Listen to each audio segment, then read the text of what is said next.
정부가 부동산 PF 사업에서 건설사에 과도한 책임을 물어온 책임 준공 제도를 완화하기로 했습니다. 그동안 준공이 미뤄질 경우 모든 채무를 감당해야 했던 건설사들은 환영의 입장을 밝히고 있는데요. 동시에 PF 사업 특성에 맞는 현실적인 세부 계획이 뒷받침돼야 한다는 지적이 나옵니다. 박세아 기자입니다.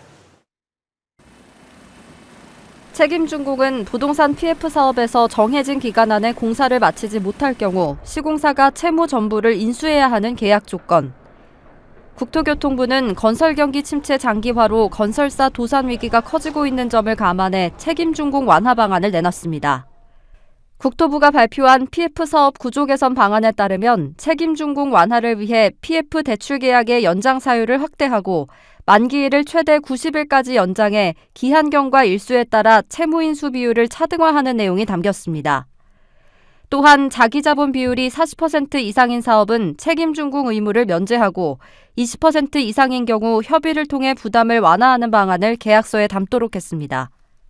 그동안 불가항력의 사유로 공사가 미뤄질 경우 수백억 원의 빚을 떠안아야 했던 시공사는 정부의 책임 준공 완화 방침을 환영하는 분위기입니다.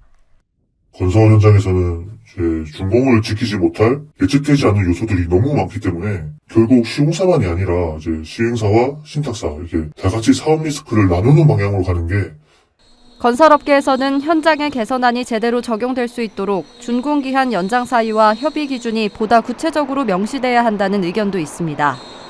또한 자기자본 비율이 40%를 넘는 우량 사업장에만 책임 준공 의무를 면제하는 안을 두고는 현실성이 떨어진다는 지적도 나옵니다. 일반적으로 부동산 PF 사업에서 사업자의 자기자본 비율은 한 자릿수에 불과한 수준입니다.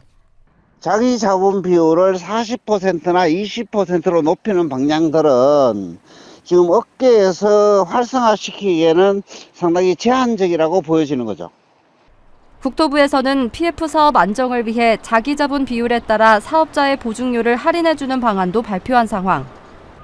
전문가들은 장기적으로 부동산 PF 사업 안정화에 기여할 수 있도록 사업자가 보증 부담을 더는 동시에 자기자본 비율을 높이려는 노력이 뒷받침돼야 한다고 조언합니다. 만약에 보증은 낮추는데 자본을 시행사들이 충분히 높이지 않으면은 그때는 좀 우려된다는 거거든요. 그래서 자본 높이는 거, 보증 낮추는 거 함께 지켜보면서 정책 시행을 해야 된다. 이번 달 말부터 개선안이 시행될 예정인 가운데 국토부는 금융비용 추이와 PF 대출이 원활하게 이뤄지는지 지속 모니터링하겠다고 밝혔습니다. 머니투데이 방송 박세아입니다.